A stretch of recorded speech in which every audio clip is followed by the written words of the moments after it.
again, Year 5. I'm back with lesson 3 of the week today.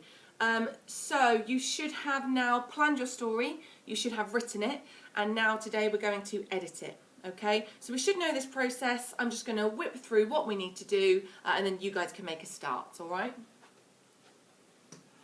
So remember your PFA for writing. So P stands for your purpose. You're writing to entertain, all right, to engage other readers. Write them a story that they're going to enjoy. Your form is a narrative, it's a story. And your audience, remember, is younger readers. So that's why we must make sure that we're creating a simple story. That's why we looked at Bob the Builder in our guided reading to see what a simple story structure that was. We should be trying to follow something similar that younger readers can understand and enjoy as well. So what is the difference between proofreading and up-leveling? Well, we're going to talk about that. But today you're going to be up-leveling and proofreading your story ready for publishing. You will check it for glaring errors and improvements. So, proofreading. Proofreading is when we're checking for mistakes, errors that we've made. Have we misspelt any words? Have we missed out punctuation where it needs to be? That sort of thing, okay? And up-leveling is thinking about, well, I have just said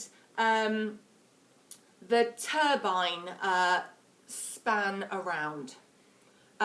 Actually, what I could do is make that better, and I could make an expanded noun phrase. I've got the turbine, but I could say the long turbine, the steel turbine, depending on if it's made of steel, and I could say it span around slowly. I could give an adverb there. I could describe how it's moving.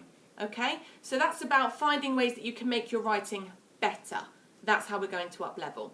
And the really good thing that you can use for that is your success criteria, because it's got different things like adverbials and expanded noun phrases and parentheses that you might be able to get in there. Okay?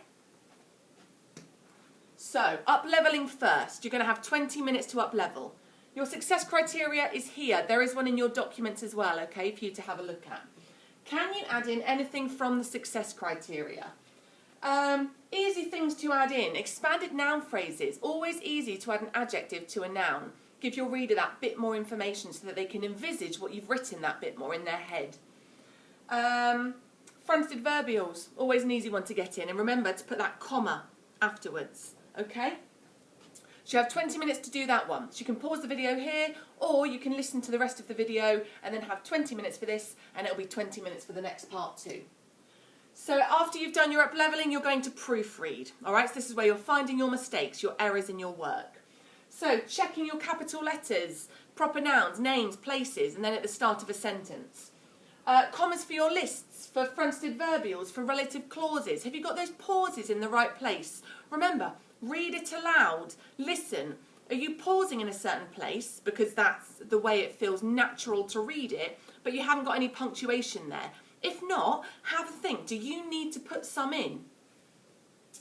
Full stops, really important. Correct and consistent tense. We should probably be writing in the past tense, something that's happened already. So Zephyr was, he had, he went. And we must make sure that's consistent all the way through.